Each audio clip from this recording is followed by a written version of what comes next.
Welcome back, Mosh Pit Podcast. We're back up in NorCal and Folsom. I know it was a nice little month of episodes from LA, but I am so fucking excited because I am fucking Mosh Pit, and this is fucking Reminitions in the house. Woo. How you guys doing today? Great. Pretty dope. Good, excited to be here. Doing good. I like how I just thought these hardcore motherfuckers doing good, guys. How you doing? Good guys. Getting into it, we're gonna start off with a brand new segment called the Circle Pit of Truth, and I got this idea from Brittany Broski. She does the Royal Feast podcast thing, and she has people like draw their own like stuff, like answer questions with drawings. Okay. So what I'm gonna do is, because we got 3, let me see which ones I got right now. I'll put this one out. All right. So I'm gonna have you guys pick your own leaf. Leaf picked. All right. So which one is yours? Shit. Mine's draw your band logo. Oh, you got the hard one. I got the hardest one. What's yours? Draw your fave tattoo. Oh, that one's gonna be. Do you have a favorite tattoo? I do. You do? I do. And which one's yours? Draw your favorite hobby other than music. Red. Oh, favorite hobby other than music. Fuck yeah. Okay, so what we're gonna do is I'm gonna bullshit with you guys. I'm gonna give you each these little fucking Dang, it's Canvases. canvas. So Yeah, it's for real. Legit. Legit canvas. Damn, I can't draw. Dang. Alright. So what we can do is, if you want, I'm gonna set it right here. And then but this is gonna be interesting. I wanna see how it is, if it's fun, if you guys fuck with it. Let me know down in the comments if I should do this more often. Just have them draw their shit while we bullshit.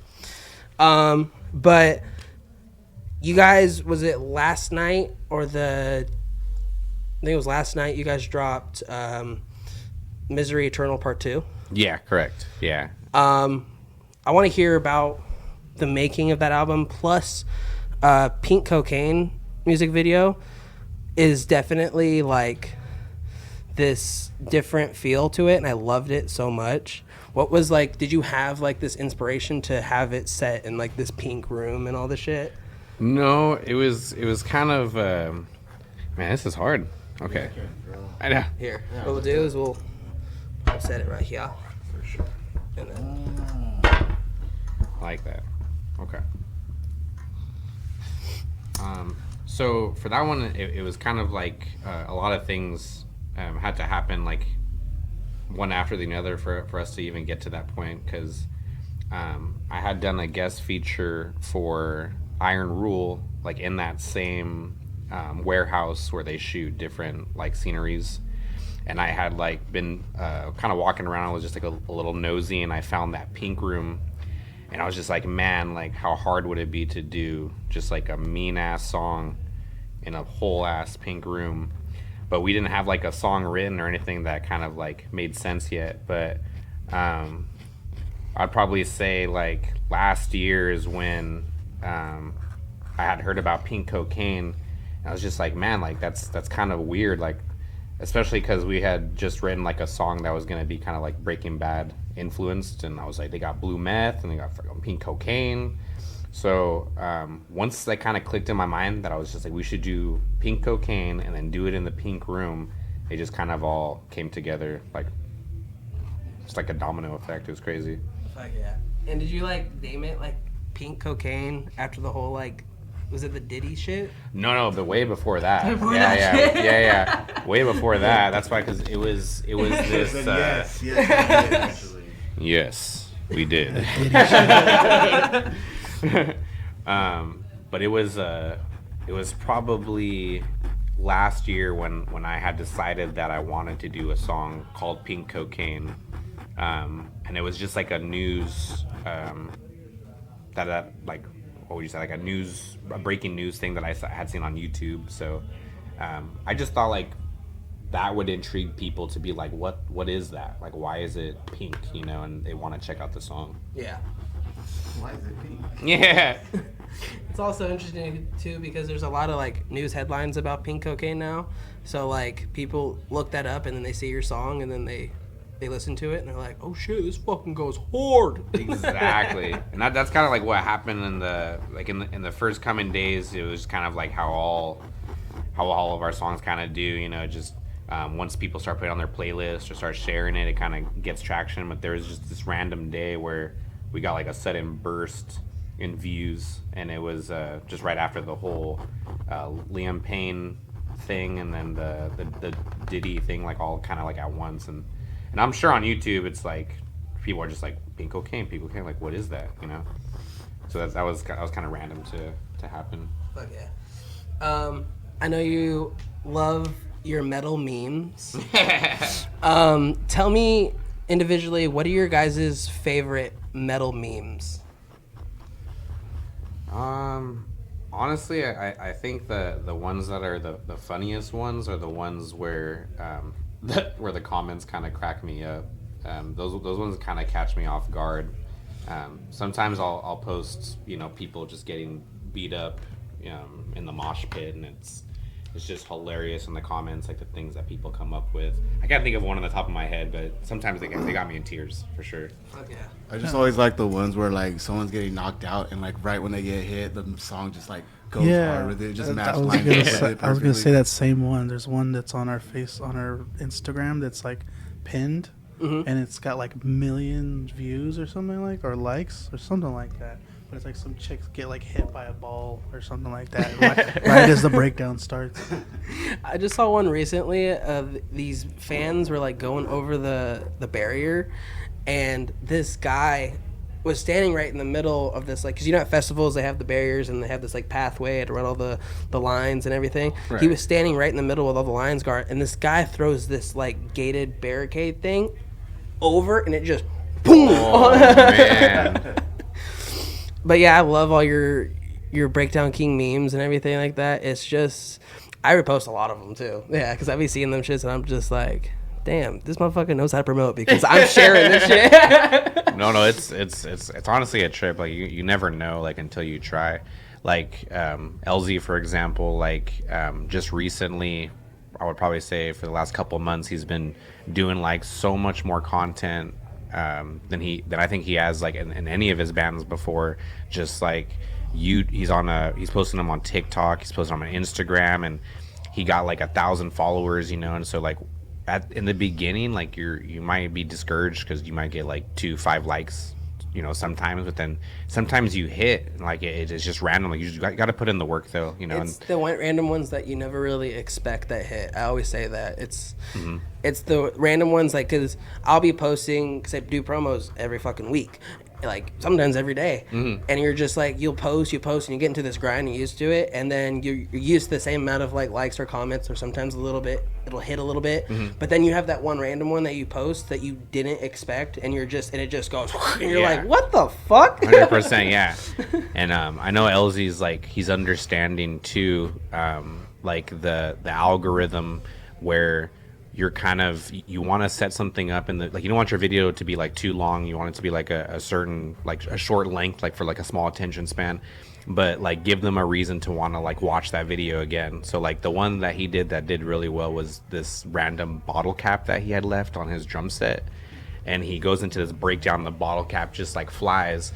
But when you put the words like, this bottle cap flew off my drum set, people are kind of like looking for it on your drum set, because they're just like, where is it? And they're trying to like watch that moment happen. So then you got them watching it like 8 times, and they're like, I still don't see the damn bottle cap. You know? Yeah. I had that with the fanny pack video. I was for a minute, I was like, where's the fanny pack? I finally saw it this morning. Exactly. You know, it makes it, yeah. I was like, what are you guys talking about? After my 100th watch, I finally saw the fanny pack fly. He just woke up this morning, took a shit, and he was just like, I'm gonna find this fucking fanny pack. Yeah. Zooming in and shit. So those ones have been good. And then if, you know, we've been slapping stupid memes next to like our flyers or next to like other things, and it's just kind of strange because like with people just kind of sharing the meme, they're wanting to like share the happiness, share laughs and stuff like that, so they're sharing the meme, but with that meme they're also sharing, our flyer is attached to it, and it's so, and they're just telling themselves like, you know what, like these guys are cool. Like they don't represent anything bad. So I'm gonna share this to my story, even knowing that like I'm in New York and none of my friends are even gonna go to this California show. But like this meme's funny enough where I don't even care what's attached to it. You know? So like it's cool that like it's a sneaky way to kind of put him in front of people's faces, because they're just like, they laugh and they're like, oh, and there's a show, you know, instead of just being like, oh, there's another flyer like with random logos I can't read. You know? Yeah, cause it's just like, because it's now, I feel like I see it a lot more and more, especially this year. It's just these bands like, okay, how can we make this, like, how can we do a skit and intertwine it with this upcoming show we're trying to push?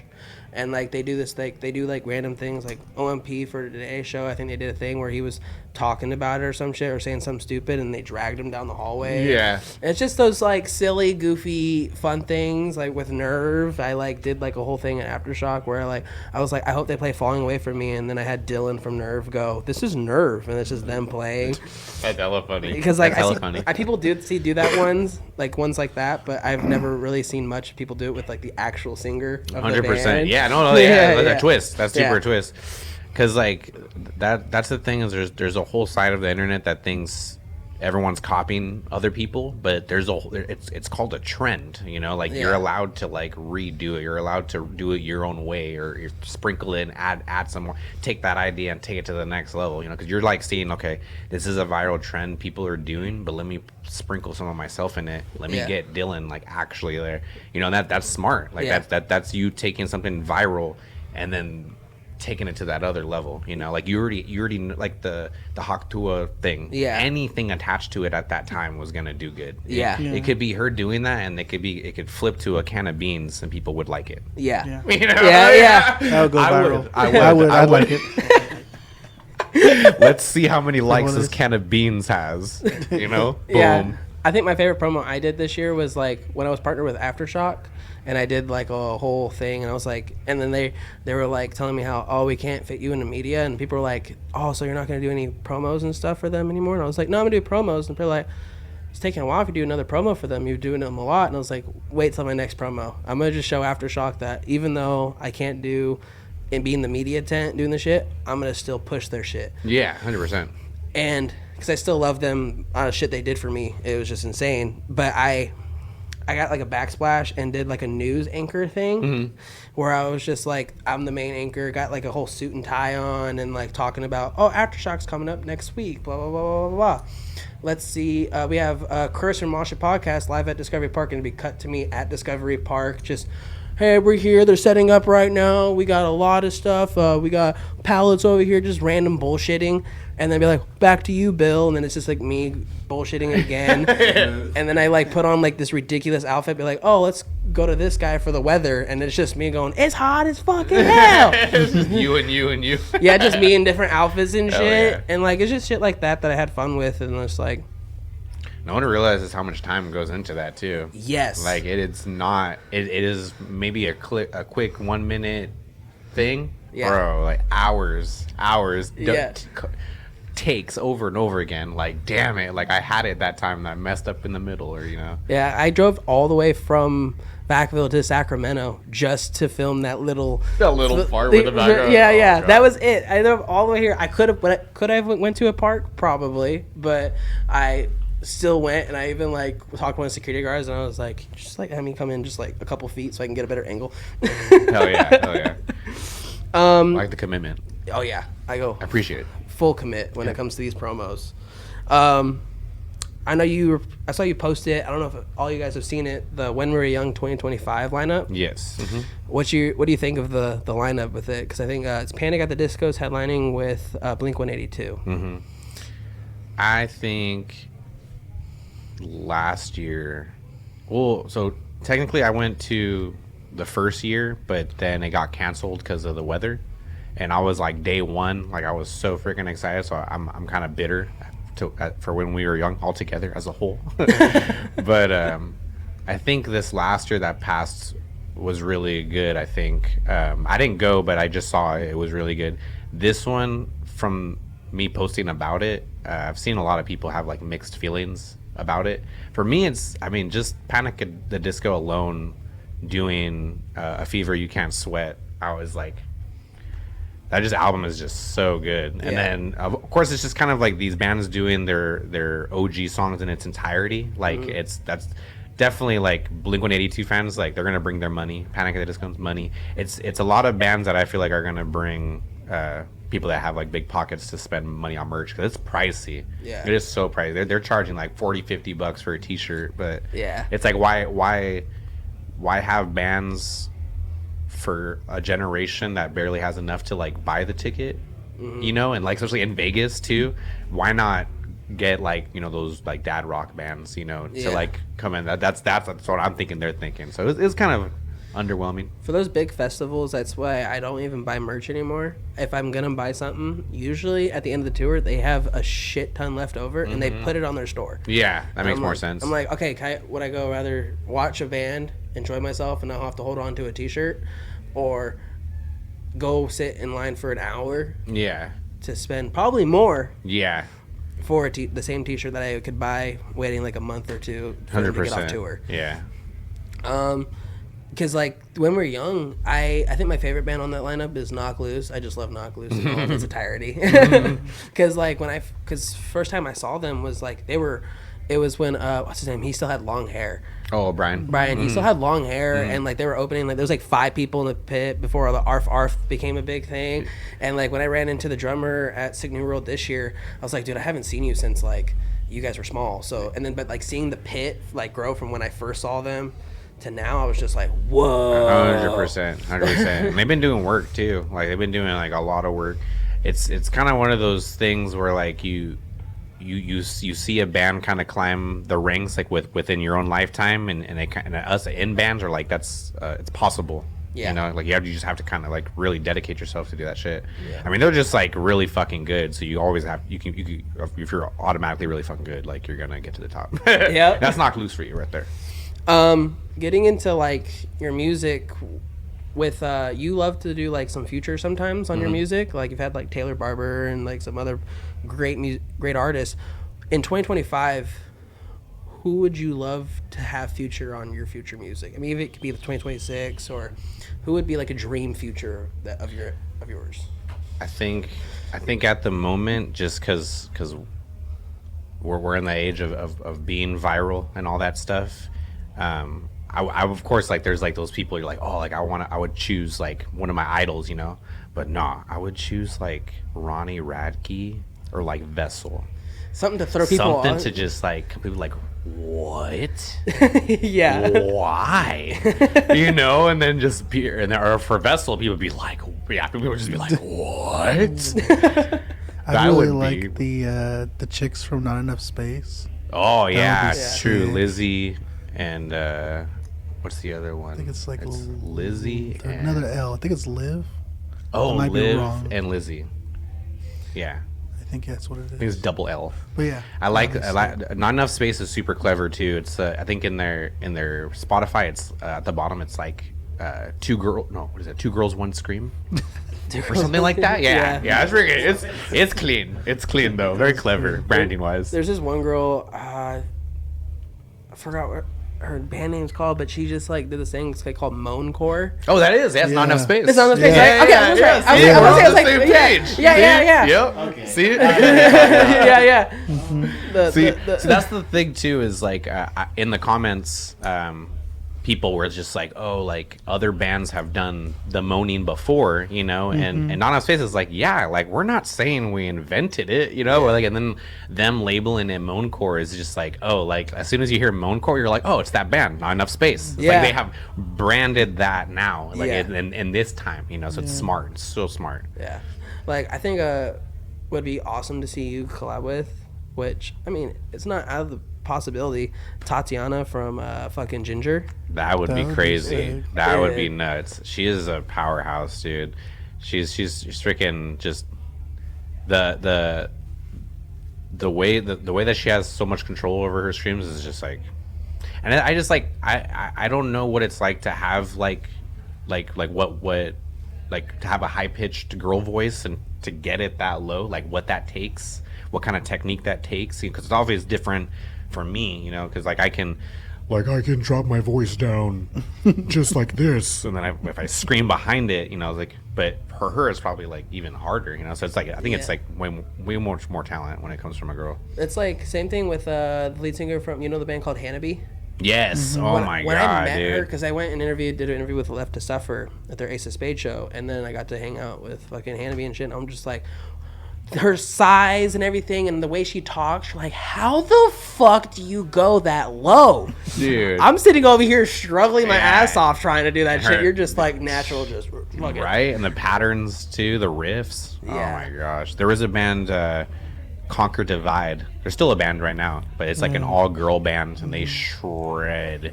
They're so good. It's so ridiculous, dude. I had a chance to meet them. Like, I went to a festival, I think it was called... The one we played? The yeah, Fest? I wasn't in the band at the time, but you got... Reminitions played. That was when we played with Silent Planet. Yeah, exactly. Kingdom Giants. Yeah, they played too. Yeah. And they were watching... I was, like, sitting at a table and watching Dance Gavin dance. And there was like these two hot chicks next to me the whole time, and I was like nervous to look over because they're really hot. I don't want to look like I was like checking them out.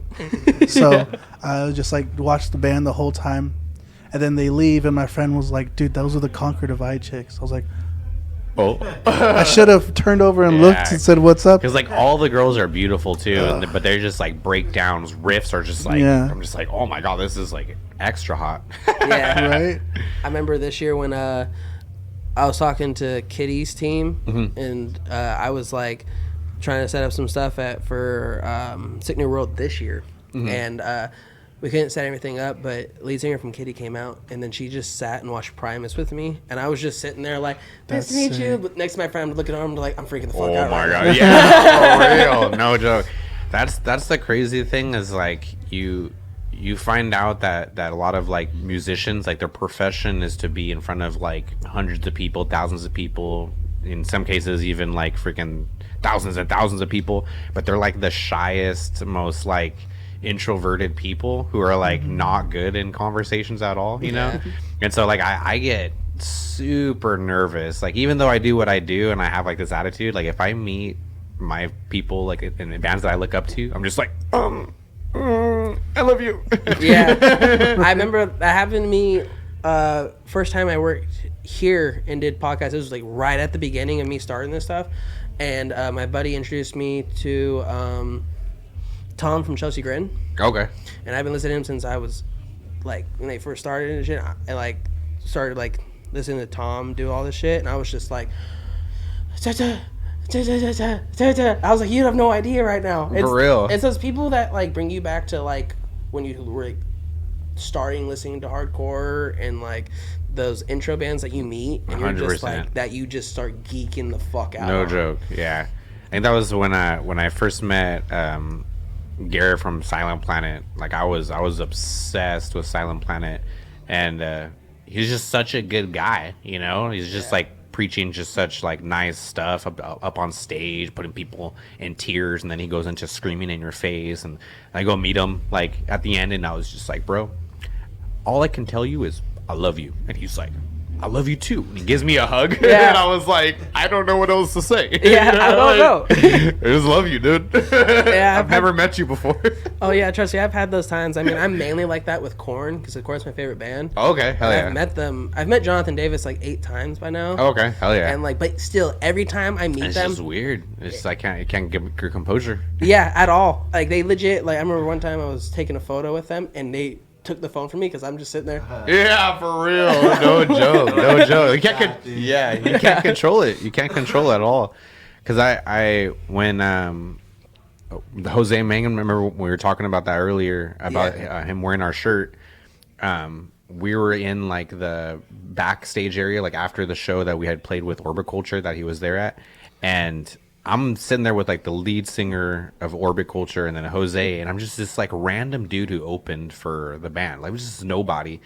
And they're just like laughing and having a good time. And then Jose starts talking about bidets, like just talking about like him going to Japan and that being like his favorite place he's ever been to. And then he had discovered bidets for this. So then they're just like talking about like spraying his butt after going to the bathroom and then like heating it after. And I'm just like, what is this? Like, this is crazy. Like, I feel kind of like in a circle that you're not usually in. Yeah. You know, and I was just the shy guy that I am, but just being around that, like, I was just like, bro, I gotta start getting more comfortable with like interviews and talking and being around people and like promoting our stuff. You know, you can't be shy. You gotta, no one's gonna like know about your music or love it even deeper if you don't go the extra mile to like explain what the song's about, or, you know, everything matters, you know. So it was just really weird scenario where I was like, I'm around really, really, really, really amazing people right now, and I don't want to sound stupid, but I was just like laughing whenever I could. Ha ha ha ha! You're so funny, you know. Yeah. I do that too. I'd be like working a show and like trying to be around this like circle of people talking. I'm just walking. For real? Yeah. It's crazy, man. You're hilarious. You're hilarious, dude. Oh, they're sitting there like, who is this guy? Fucking yeah. I've had a lot of times like that. I mean, even first time I met Jose Mangano was like that, and like. Now he's like almost like a fucking mentor, and like him and Katie Babs and like 98 Rocks helped me out, and like those like were people that helped me get comfortable what I do, because when I started this shit I would freak the fuck out 100%. Even with like little bands, it was just like me sitting down with the band freaked me out. Right 100%. Yeah. So it was just it ain't easy, especially like we were talking about it earlier, like when you interview certain bands, like those bands may not be in the best mood. Yes. You know? Yeah. So, tell me about that new album. Tell me about that new album, man.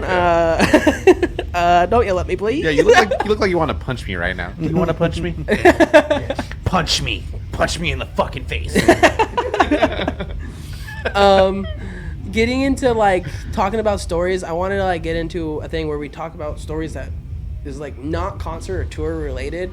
If you would like me to, I could start and like give you like an example of like a story that's fucking, because you guys watched this from like last month's episode. I'm trying to get into this more, but there was one night, me and my two buddies went to the park to take shrooms, and I already like where this is going. We park, go up, take the shrooms, start smoking a little bit of weed. My other buddy, that's the driver, says, "Hey, I gotta go later," and then dips. And me and my other friend had to end up walking home. And it's like a half an hour walk. That half an hour walk took us 2 hours. Oh my God. Because we kept falling on people's lawns. and just like, oh, is this the street? I don't think this is the street. It was the street. We just kept passing the fucking street. Over. Yeah. It was just insane. It was fucking, my friend kept thinking he can run through a portal and like running down the street and shit. And then we ended up like stumbling into the house, just like, all right, we're hungry, we're gonna get some food. We made it to home base. But like a story kind of like that people wouldn't really expect. Okay. LZ, go for it. You go first. Trying to think of one. You mentioned like a long walk, so one comes to mind to me.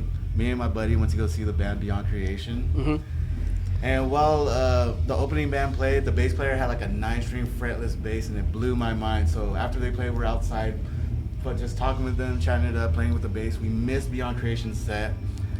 So we're like, where are they going the next day? Vegas. Me and my buddy were drunk. We're like, let's go. So we started driving to Vegas. We got to Bakersfield. His car broke down. And like we were just like, fuck it, we got to find a hotel. The nearest hotel was like miles away, so from like 2 a.m. to 5 in the morning, we were walking with the ice chest filled with beer because we were planning to go to Vegas. Just down this fucking just random street. It wasn't busy or nothing. There was like nobody passing by, but yeah, just two dudes just walking with the ice chest full of beer, 2 in the morning to like 5 in the morning. It was fucked up. That was brutal. Your legs must have been just fucking. We got the hotel room and like just rested that whole day, and then got help the next day. It was a long night. Yeah, fuck, dude. I wish I was on shrooms. If I would have helped. You got one? I got. It's not like it's like a walking story too. Oh, but I didn't. walking. I wasn't the one that walked. I used to be in a band with the guitarist from Silent Planet, and we were like a long time ago, like back in the 2009. Day at the Moon? Yeah, Day at the Moon. Mm-hmm. And we played a show in LA, and we hadn't eaten all day, so we were like starving, and we were about to go on to, and then the vocalist from Silent Planet, before it was Silent Planet, he walked from his house barefoot just to bring us Little Caesars, like, because he heard that we were like hungry, and we were like, all right, that's cool. And I was like, dude, thanks, man. I was like, you're not wearing any shoes. It's like there's rocks everywhere. He's like, oh, it's cool. I like to walk like this. I was like, all right, sure. And as we were eating, the bassist of my band was like, did he bring this? I was like, yeah, he walked from his house. I was like, his house? He's like, yeah. He goes, he lives like 2 miles away from here. And I was like, no way did he just walk barefoot 2 miles just to bring us pizza. And I was like, what? And then now I see him, I'm like, dude, that guy like is the coolest guy ever. And he's like hella famous. So you got like, Tarzan delivery. Yeah, from like the most famous guy ever. Barefoot. Weird. Did you tip him? No, I shouldn't. All I said was thanks. You're cool. I'm good. Thanks, man. Not even a free tea. But Right. Probably walking back, and people's like, what the fuck I do? yeah, I didn't even get a fist bump. Right. How about you, Jay? All right. So this one doesn't involve walking. I'm sorry to disappoint you. All right. So let's see. What's it called? So do you guys know those little booklets that have like multiple coupons? Yeah. You gotta get them like for holidays, and it's just like $1 off this, $1 off that. So in Santa Cruz, my dad had got one, and it gave us a coupon to drive those kind of like golf carts with no doors. And they had just come out basically, but they look like golf carts that you could drive them on the street. And so we go to rent one, and we're kind of like by the wharf, and on the edge of the cart is like this Coca-Cola can that me and my dad had been kind of like sharing. And so we finished it, and he's like, can you throw this out? And so I hop out real quick, and like let me mention again, there's no doors. Hop out real quick, throw the can in the trash. I hop back in, I reach for my seatbelt, and he says, are you ready? And I say no, and this dude's all go. And so he freaking hits the gas pedal, and we start doing donuts, right? And I'm like scared for my life here. I'm like, I have the seatbelt basically not even locked in. I just have it locked, so I'm holding onto the strap, and he's spinning, and at some point I fly out of the cart while he's driving in circles. I just roll and hit the floor, and then hella people rush up to me, and they're just like surrounding me, and they're like, don't touch him, like, you know, we're gonna call the police, you know, we're gonna call the ambulance. And my dad's like, no, everything's cool. And so he like runs over to me and grabs me by my arm and lifts me up, throws me back in the golf cart, and we're just get on going, bro. I kind of had a little bit of like scrapes here and there, but I was good. I wasn't like clutching for dear life, but I flew out of a moving car. I've never flown on a moving car, but I've had a time where my mom had this car where it was just a 2-door, and to get in the back seat, put the seat down and everything, she decides while I'm in the middle of getting in the back to close the door, my leg's still outside the car, and it just whoop-ah! I was just like, yeah. It felt. It was like, if you wanted to compare it to something, like it was like when you take a Razor scooter and just straight. Yeah. No, I feel you. Jesus. Getting into the last question, I never asked this before. Bleh, re, or arf arf? Bleh. Re.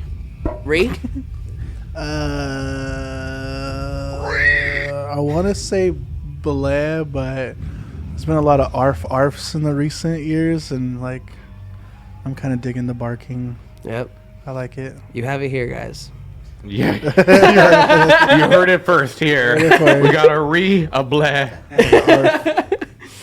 Fucking re. Thank you guys so much again. Let's. I'm gonna take pictures and you guys will see it right here. But these are dope. You guys will see. This is Jay's right here. That's dope. Where the fuck? Where's that on you?